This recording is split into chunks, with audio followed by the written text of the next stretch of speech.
All right, welcome to the W2W review. I am the Oakland Knight, and joining me from the LA studios is Raider Pirate. What's up, Pirate? What's going on, Raider Nation?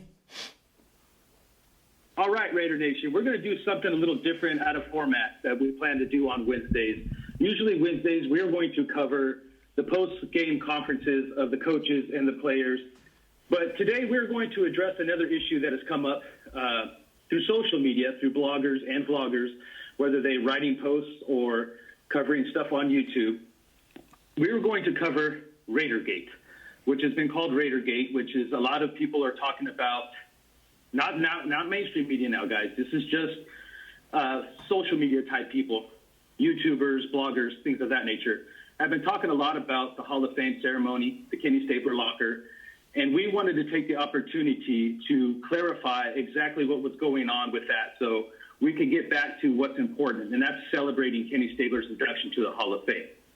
So joining us today via telephone is Kenny Stabler's life partner, Kim Ross Bush. Kim Ross Bush, welcome to the Will to Win. Hi, guys. How are you doing today?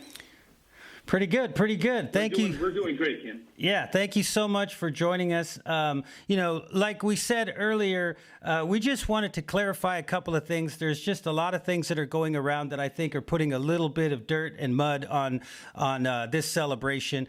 We bring up that word, but obviously we believe it's a non-factor, and so we just wanted somebody that was around Kenny Stabler, and you were his life partner for 16 years, so you would kind of know some of the things that we're going to talk about here. So once again, we really appreciate you coming on the show.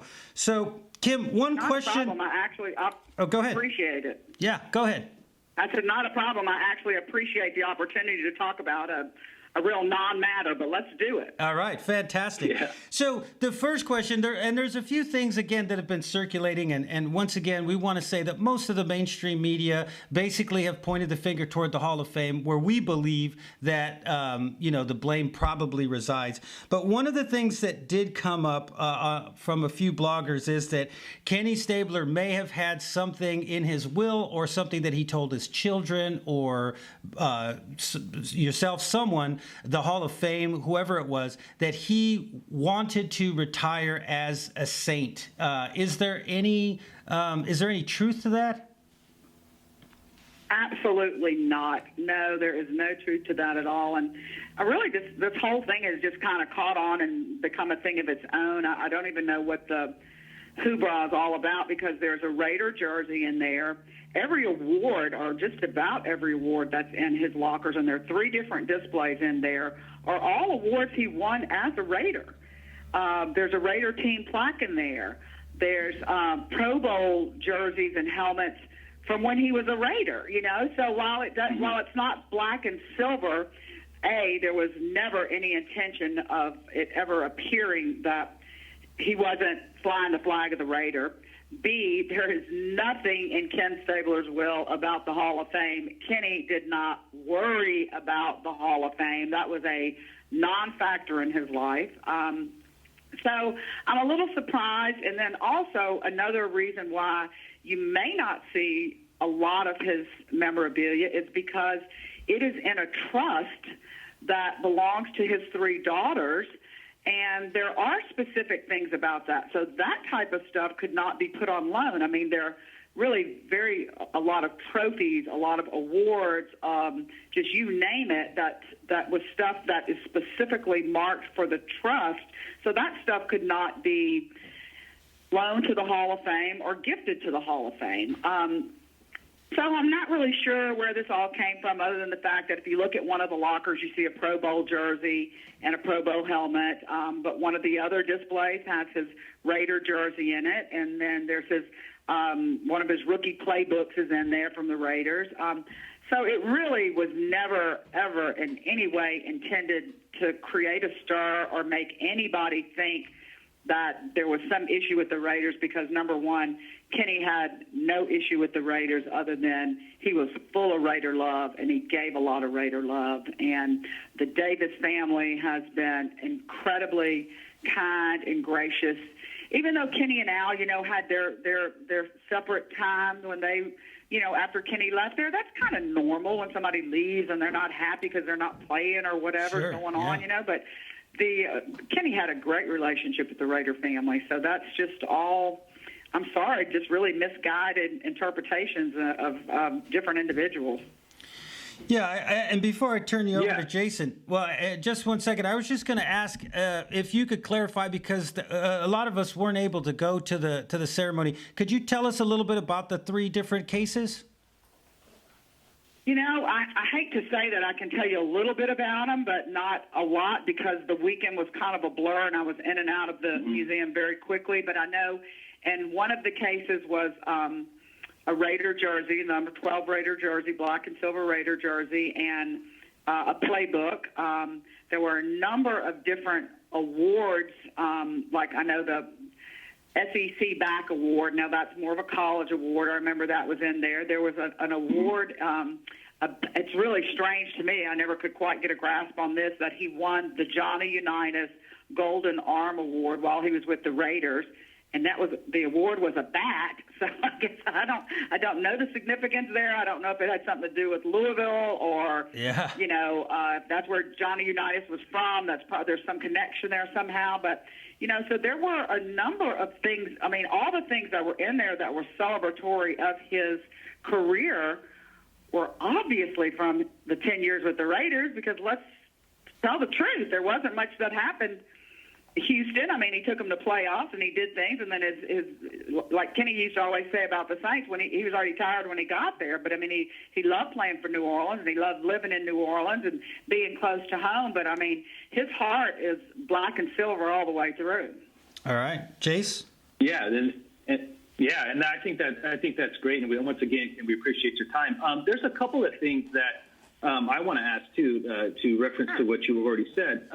Number one was, could we talk a little bit about the trust just in general? Like, we talked with you and Kendra earlier this month, and we talked about what kind of family man he was, and he was such a great person. So could we just share, that trust is probably set up mainly for his children, and that's why they're holding on to it. Exclusively. Yes, it is set up exclusively for his children. So, again, that's just, I guess because it wasn't filled with black and silver, which, I mean, really, if you the truth of it is, if you go back and look at all the awards, most of them are brass, so there's no black and silver on that. So besides having more uniform stuff, or I don't know. I do wish there had been a Raiders helmet in there, but the honest truth of that is we didn't have a Raiders helmet.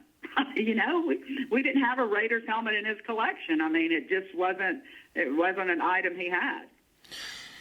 Right. And also, isn't it fair to say, too, because I'm sure you had conversations with the Hall of Fame committee, maybe the NFL, they try to represent everything that the player was. So majority of the stuff in there is Raiders, but they're going to acknowledge the Saints and Oilers days, correct?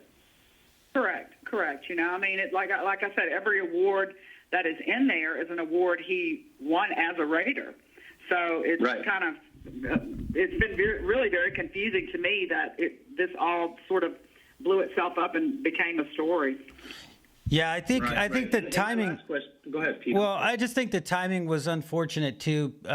Because of when it happened, he finally gets inducted. But I think from our perspective, myself and Jason, we've talked about this a lot since it happened, and we've tried to keep it positive. But I think people don't really understand. Kenny Stabler didn't know that he was going to get elected into the Hall of Fame. He'd been passed over, so it's not like he was sitting there, making up plans about what was going to happen when he went into the Hall of Fame, right? So, and you had told us before that, he wanted to go in, but it wasn't going to change the type of person he was. And we wanted to have you in here, so that we can tell people this is ludicrous. It's a ridiculous thing that was made up and is being circulated around when he should be being celebrated, to come back. Right. Well, it's taken 30 years to get there, Right. And number one, Kenny was not going to lobby for the Hall of Fame. He always said a few things about it,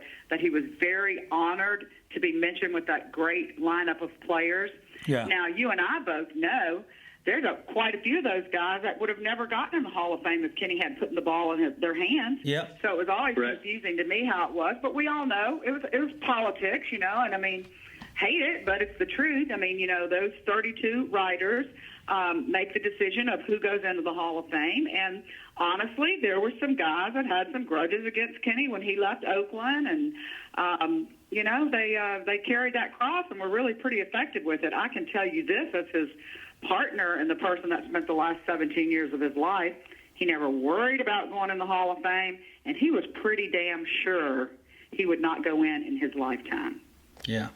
Wow. Yeah, see, and I think that should be the focal point moving forward, is this is a guy that put family first. And I talked on the broadcast that we did with you guys or it was after actually, but, that you guys really shed the light for me personally as that there's many different layers. Like growing up as a kid, I knew Kenny the Snake Stabler. And talking with you guys, and once again, we thank you for that. You guys now give me the outlook of Kenny Stabler, the man. And obviously, he was a family-first guy, a very loving father, a very loving partner. And I think that should be more part of the focal point of Kenny Stabler, the man, not just Kenny the Snake Stabler, the football player. That's right. Well, I mean, you have to look back in that point of time in history in the 70s when, let's face it, the society was changing. Everything was different, and no place more so than Northern and Southern California. I mean, everything was breaking loose and happening out there. So here's this kid from Alabama that, when Ron Wolf helped recruit him and brought him into Oakland, the very first stop they made was to the corner of Haight and Ashland. Yeah, I was just going to say that. And now here's Kenny Stabler standing there in a pair of khakis, penny loafers, his Alabama Letterman's jacket, and he said, all I did was start letting my hair grow. He said, I knew I was in a different place, and it was time to jump on board. And he had a blast in California. And, I would never, that's one thing I really want to clear up with Raider Nation about Kenny's love for the Raider family, not just the fans, but for the family there at the home office. Those guys, for the last 10 or 15 years when we would go out for Bolitnikov tournaments or whatever events were going on or Raider events, we had a very, very healthy relationship. We would go to the headquarters and visit our friends there.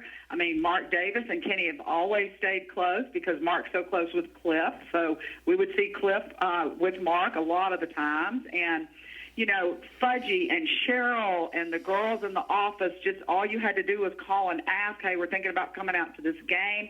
They'd hook us up with tickets, transportation, hotel rooms. I mean, there has never been a discord that has been so much reported.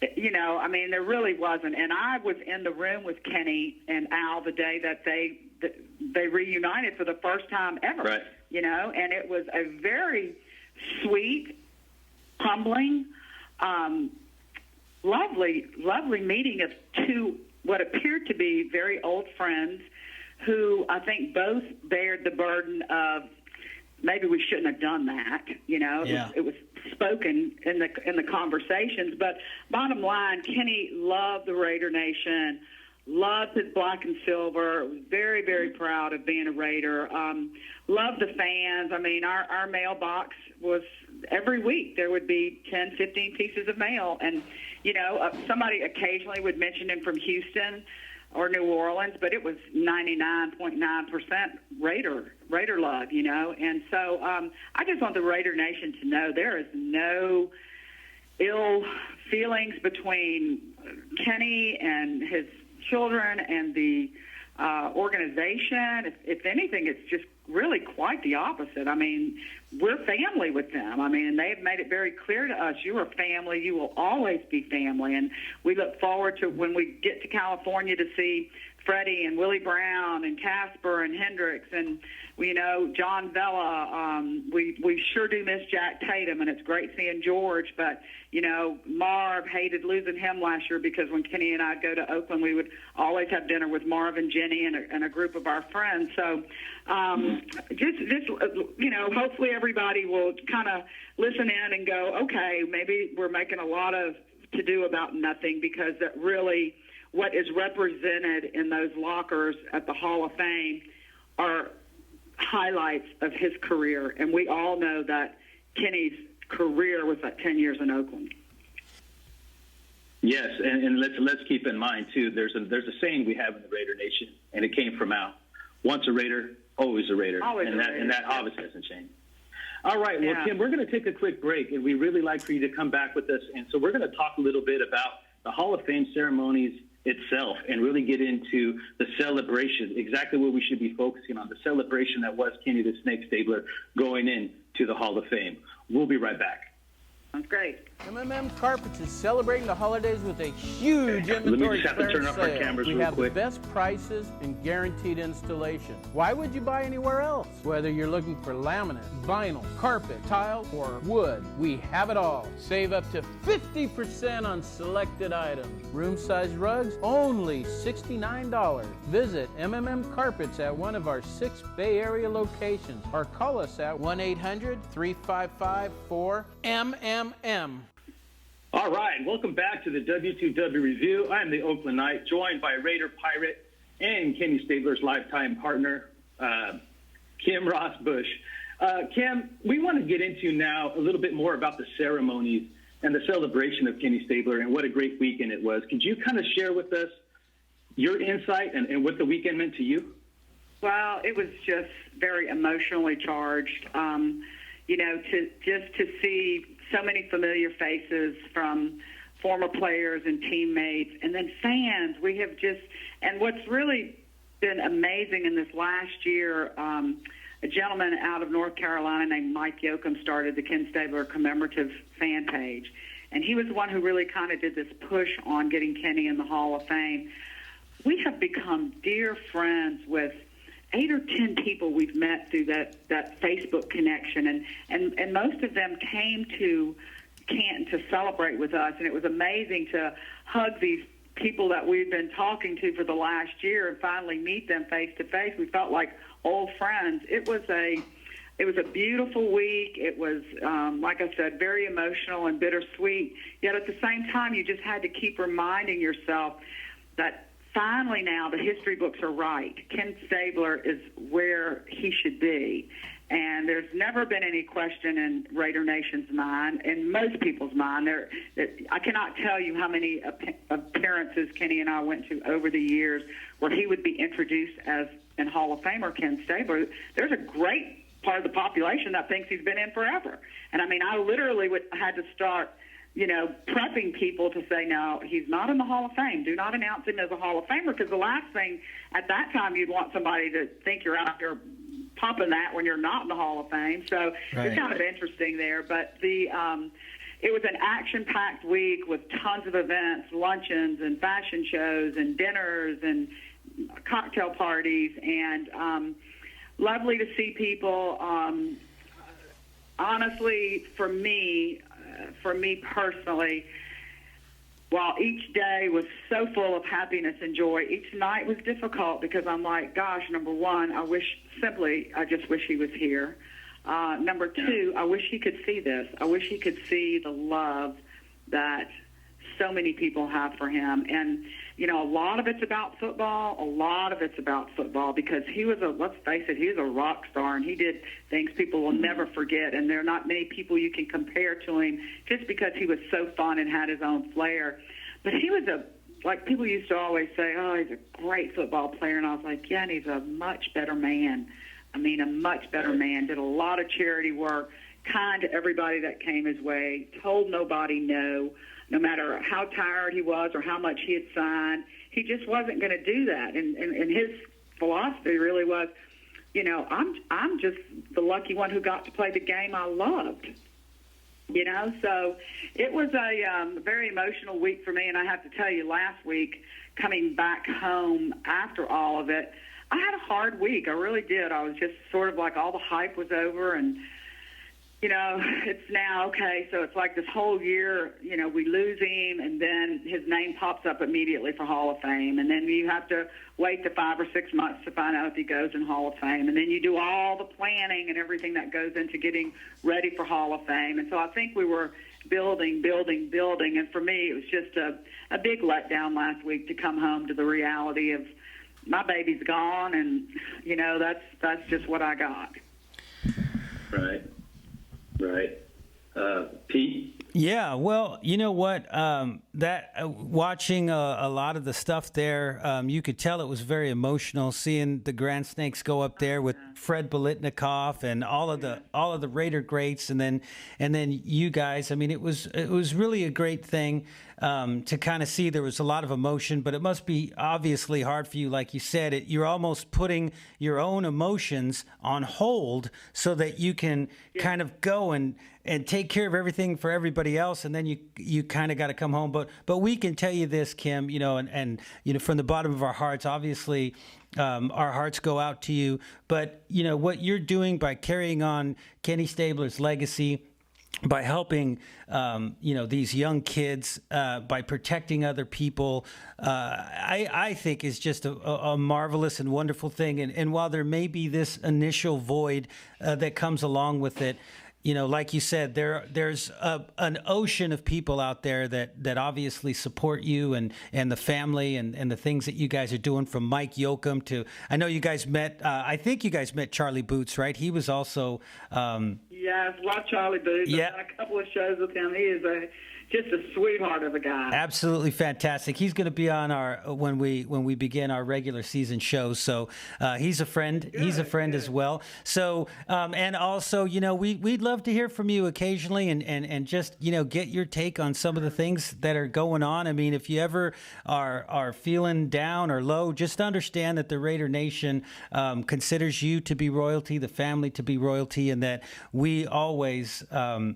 When we can, are going to have you in our thoughts and prayers. One question I have is, when you got there and you saw that bust of Kenny Stabler, that's a mighty handsome bust of him as a young, strapping buck of a man. What did you think about the bust? Honestly, it just was like looking into his eyes. It was so perfect. It was so perfect. I just can't explain it with another word. I mean, that was very emotional for me. And Kendra and I had worked with Blair Braswell a number of times, the guy that did the bust. And, the nose wasn't right at first, and then this didn't seem exactly right. But looking at it, being 5, 6, 10 inches away from it, it was like looking at a young Ken Stabler. Yeah. Like looking at that beautiful man that set the world on fire and, created all this love and legacy for generations to come. It is a perfect bust of Kenny. It really is. It was very, very moving for me. What I noticed right off the bat, I thought, was the sort of the eyes, the way that what you see. Eyes were perfect. Yes, what you see in those eyes of. There's a focus to them, but there's also a compassion, just the way, I don't know, to me, that was immediately, I was like, wow, that's pretty incredible. It was perfect. Yeah, he caught it. I mean, he nailed it. I was really very, very impressed with the bust. Jace? Yes, it was a very special moment. Yeah, it was a very special moment, seeing the Grand Snakes up there, and it hit me, and like I was telling Pirate after, and I mentioned to you earlier in the show, had we not been able to interview you guys, and once again, we appreciate that, but it was just, I think it changed the moment for me, because now, I'm a single father, so every day now when I get up and I'm making my daughter breakfast and I kind of look at her, it's awesome. I kind of think of Kenny and the way that you guys portrayed him to us, and be like, you know what? He was more than just Kenny the Snake Stabler. He was Kenny Stabler, and I love Kenny Stabler now just as much as I love the Snake, and I love the story. So seeing his bust, seeing those eyes, seeing the Grand Snakes, them panning over to you guys. I mean, I was just, I'm not gonna lie, I'm getting a little emotional now. So it's tough not to. Yeah, what an amazing kind of love he shared with his teammates.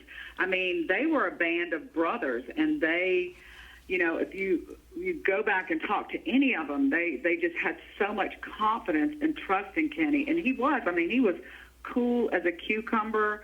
Over the 17 years that I spent with him, never saw him lose his cool. Not one time. So I'm like, all those stories you hear about kind of the renegade that he was, I think a lot of that was perception, and a lot of it is they were just such badasses on the field that everybody thought, maybe they were that same way in life, and yet they weren't. Sometimes I used to laugh and say being with the group of them was like being with a bunch of Girl Scouts, because it was like, how's your mama, how's your dog, how's your knee? They kiss each other, I love you, I love you. I mean, it was just genuine, pure love, man. I mean, they had good stuff, and it just keeps on coming. It keeps giving, too.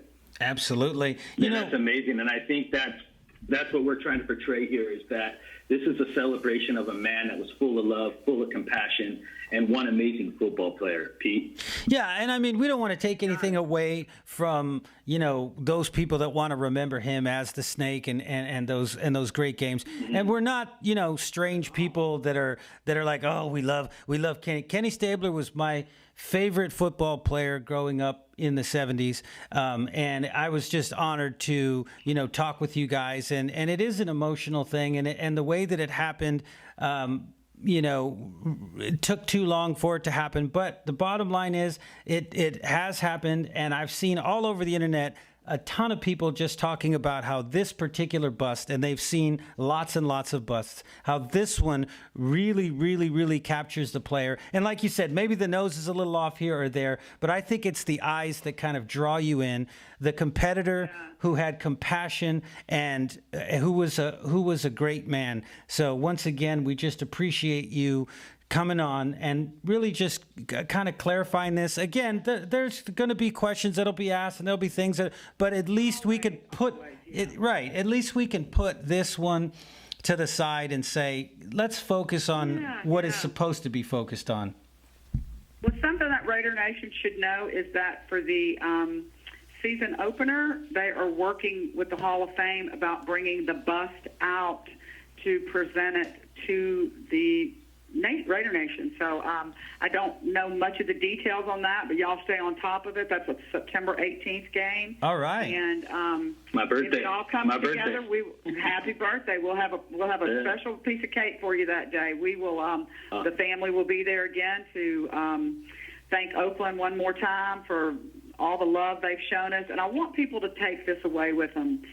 If you look back to Ken Stabler and the intensity that he played with on the field, that's the intensity he lived life by.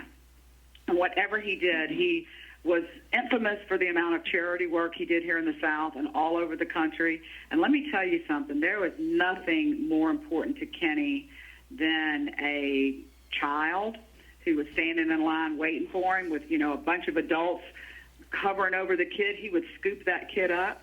Every night we left the Alabama press box, an hour after post-game show, late into the night, there are always 4 or 5 individuals in wheelchairs waiting for him. He stopped and hugged each one, said a little something to them, signed their program. Kenny's heart was as big as any Super Bowl out there. Kenny was a good man, and everybody should just be so thankful we have all these incredible memories of him, and now that for all eternity, he really will be honored as the great champion that he was. Absolutely. Amen. Amen. Mm-hmm. Absolutely. All right, guys. Well, that's going to wrap up the show for today. I'd like to thank our guest, the Kenny the Snake Stabler's life partner, soulmate, Kim Ross Bush. Thank you so much for being on the show, Kim. Glad to be here, guys. Go Raiders. Let's have a great year. All right. Awesome. Pete, any final thoughts? No, I think we captured it. I think we captured most of it. I'm glad we had this conversation. We wanted to wait and before bringing it up, to at least speak with somebody. Sure. The initial reaction is always to jump on and just to go after some of these people and just tell them how ridiculous that all really is. But we really wanted to have somebody that could come on and shed some light on the situation and kind of clarify it. So like Jason said, we really do appreciate you coming on and spending the time with us. And again, our heart goes out to you. If you ever need anything, let us know when you're having your events, and we will put them on. We'll put them on free of charge. Sounds great. For our commercials, and we'll get it out there to the Raider Nation. That sounds awesome, guys. Have a great day. You too. Look Thanks. forward to You the too. season. Thanks See you again soon. so much. Bye. See you soon. All Bye right. bye. All right, Raider Nation, that's going to wrap up the show. We want to thank Kim Rossbush for joining us today and helping us shed the positive light and what was really going on at the Hall of Fame a few weekends ago. So for Kim Rossbush, the Oakland Knight, and the Raider Pirate, you stay Raider strong.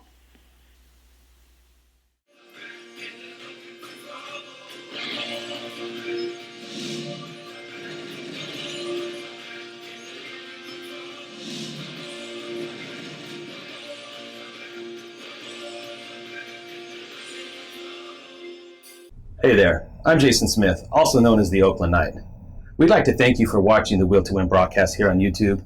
And if you would like to stay up to date for more content like this, go ahead and hit the subscribe button down below. Or you could click any one of the videos on the side to watch more great videos.